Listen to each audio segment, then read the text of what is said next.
Jadi kalau kita perhatikan itu waktu kita cuma 1,5 jam setiap pertemuan, 1,5 jam, tapi itu dibagi beberapa orang guru. Misalnya dari kelompok itu 3 orang guru, tapi setengah jam saja, satu guru itu setengah jam saja. Dan kemudian jangan lupa nanti kondisi anak-anak tetap dijaga jarak itu tetap dijaga. Kalau perlu di mana pertemuan itu ada menyediakan air, cuci tangan sebagainya. Dan jangan lupa siswanya juga harus pakai masker. Jadi namun siswanya harus pakai masker nih, bahkan ibunya bisa kalau siapa mau berbuat kesalahan. Nah, jadi jangan lupa jualnya.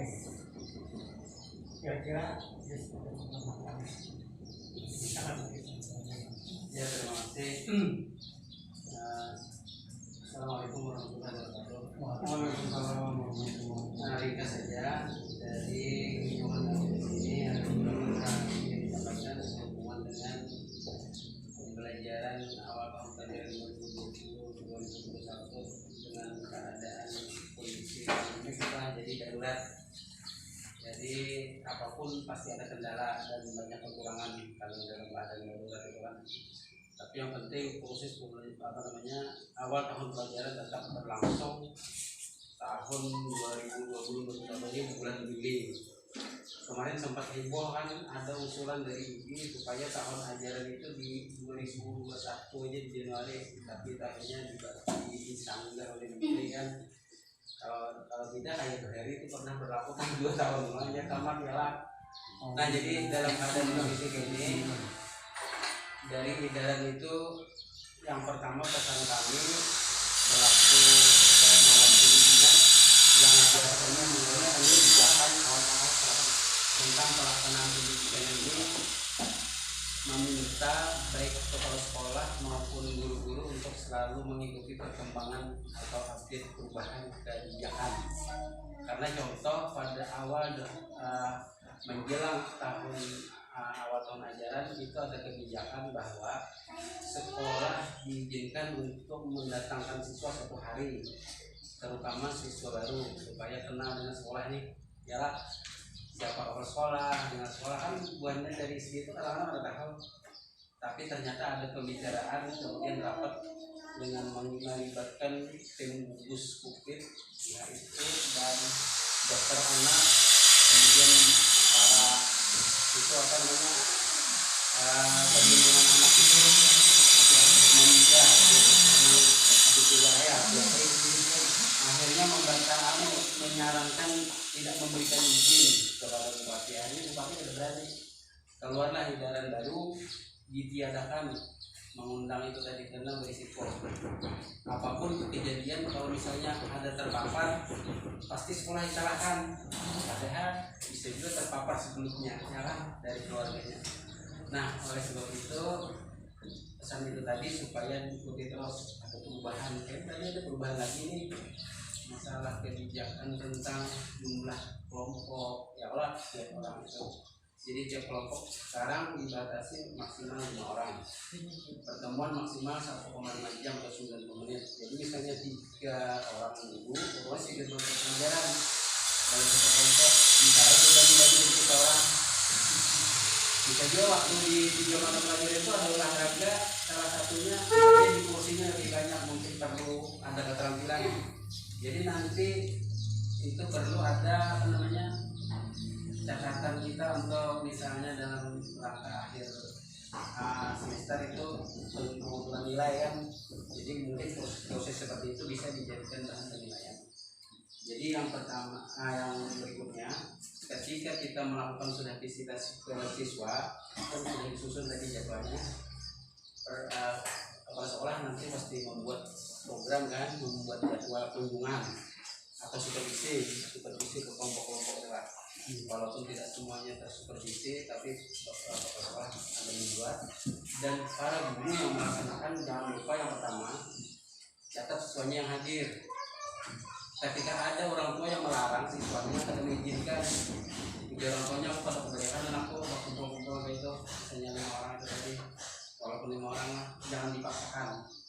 carilah solusi supaya dia itu terlayani juga, misalnya dengan isi duduk apa ya lah.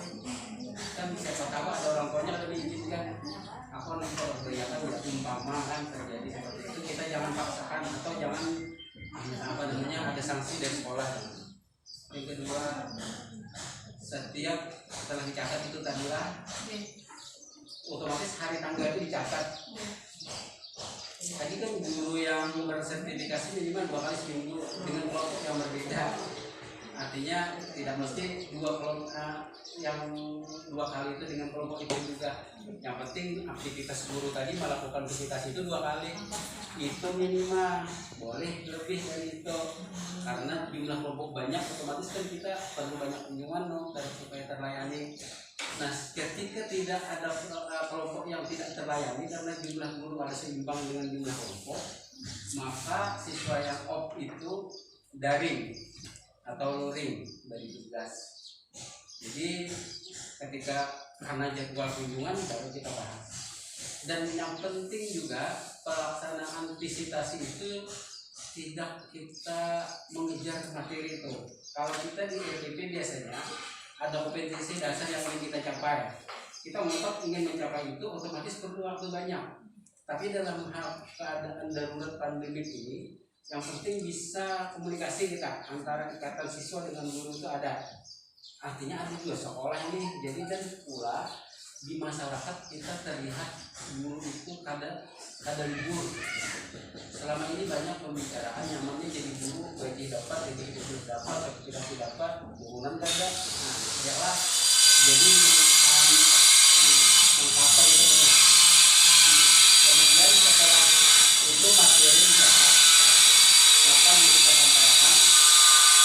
Dicatat dulu secara offline lah, offline itu catatan kita. Ketika di rumah, nanti guru-guru pembina, pengawas pembina masing-masing batas pelajaran ada nanti mengirim Google Form untuk laporan dia.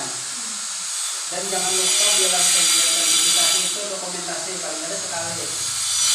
Ya, dokumentasi akan dicontoh dari aplikasi itu kita mungkin ada lampiran fotonya. Kalau karena bisa secara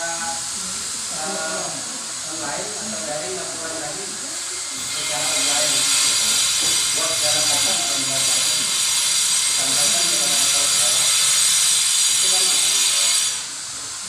insya Allah nanti ketika sudah mulai pelaksanaan visitasi pengawas tentunya akan membagi lewat lainnya lewat mungkin grup WA, IGP atau apa sebagainya. Yang penting sampai lah kita.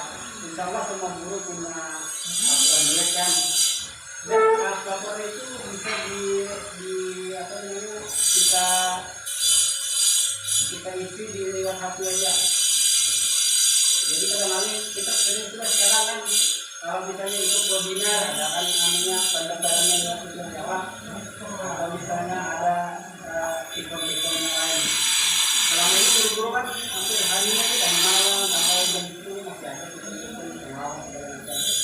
Jadi itu harus maksudnya karena ada kebutuhan juga. Dan yang penting sekali juga tadi sudah dikatakan protokol itu diperhatikan.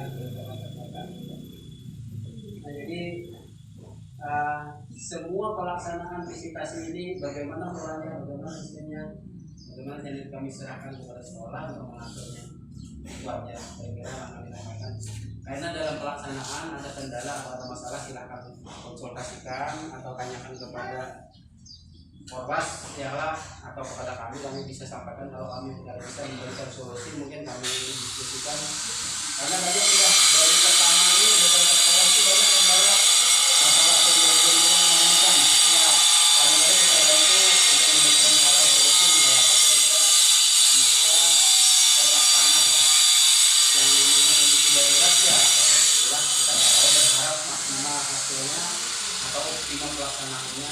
Yang penting kita ikuti aturan. Jadi setiap ada kebijakan seperti edaran dari dinas pendidikan atau dari bupati atau misalnya ada pergub, kita laksanakan saja. Jika tidak ada aturan itu kita laksanakan. Jadi kadang-kadang ada sekolah dan begitu mahal harus dijual harus ya ikuti aja dulu kalau ada perubahan itu berapa gitu. Jadi kita dari Pak mungkin pada masa kunjungan itu siswa akan memonitor juga, kemudian misalnya membantu kalau ada permasalahan ketika pelaksanaan di lapangan ya kita antisipasi semaksimal mungkin sehingga pelaksanaan pembelajaran atau DDR kita nilai dari rumah itu tadi kita berbalik sekarang kan kita yang mendatangi itu. Jadi yang penting juga diperhatikan pelaksanaan itu tadi jangan di dalam ruangan ya supaya lebih terhindar dari hal-hal yang misalnya walaupun orang tuanya di rumah itu masukkan di rumahnya aja lah kan setengah hari mungkin hanya carilah tempat yang kondusif yang suasana yang nyaman untuk belajar. Jadi pembelajarannya pun ada tahun normal misalnya macam-macam tugas lah sakit kepalanya kita yang menyenangkan aja lah. Apalagi kan pelajarannya ada seni budaya di komputer yang penting dikasihankan mahasiswa baru tuh sekolah kayak SMP gampang sih masuk kan udah tahu lagi maksudnya merasai sekolah di SMP itu bang. Jadi itu saja mungkin lah yang kami sampaikan.